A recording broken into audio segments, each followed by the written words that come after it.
Before going in and working on the massage points for digestive issues and constipation, I like to do a nice little belly massage, and this just helps to warm up all the tissue. With this, you want to place a little bit of oil down on the abdomen, not too much because you don't want to slip off the acupressure points. Then you can approximate the tissue. This helps to relax any tense tissue in the abdomen. So I'll take both sides and bring the abdomen together and hold there. You can even pull through here, creating a stretch in the tissue while approximating, which is really relaxing. Follow that all the way through and then start your massage working from the right side to the left side.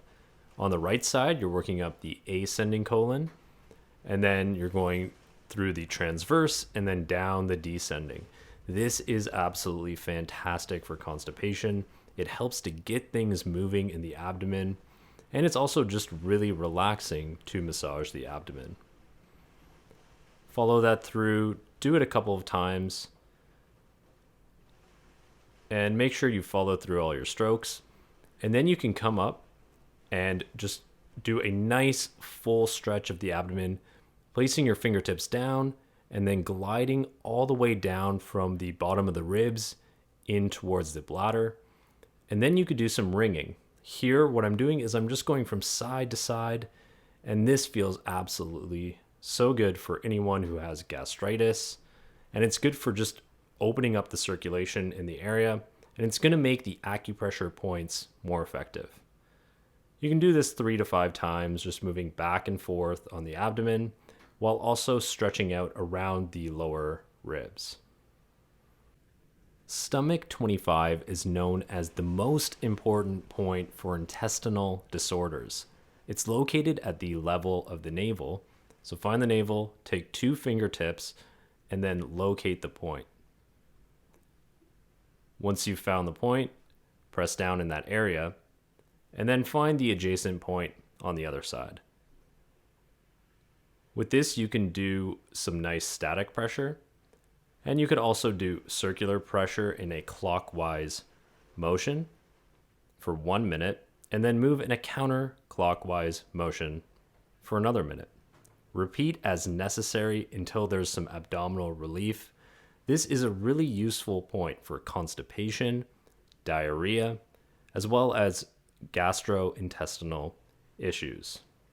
I can't stress enough how much this point is important for those issues.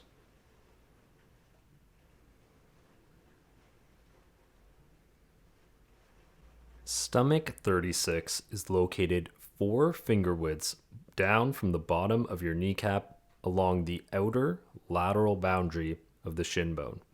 So place 4 fingertips down, find that point, press down, and you're just going to find it off the shin bone. You're going to roll off onto the tissue, and then you're going to press down on both sides. Hold this point for 1 to 2 minutes. Treat both legs using your fingertips, thumbs, or even palms. And this is a good point for gastric pain, coughs, asthma, as well as on an emotional level, it's supposed to be really good for depression. Hold this point, work with the breath. If someone has abdominal issues, constipation issues, they're most likely going to be anxious and stressed as well. Work with the breath, hold the points, and then wait for relaxation. And then slowly upon the inhale, work away and lift off. Stomach 41 is located in the depression in the middle of the front fold of the ankle. So find the bone on the side, the lateral malleolus, and once you find that, just travel all the way through the midline, and you're going to find this in between 2 tendons is what it feels like. So get to the midline right around the ankle there. You can even bring the foot up into dorsiflexion, lifting the foot up there, and then find the point in between, right in the middle of the ankle. This point is going to be really good for constipation, headaches, as well as locally, it's going to be good for pain in the ankle. Press on both ankles at the same time. You can do some up and down pressure or circular pressure, whatever you prefer. Practice both. And then wait 1 to 3 minutes.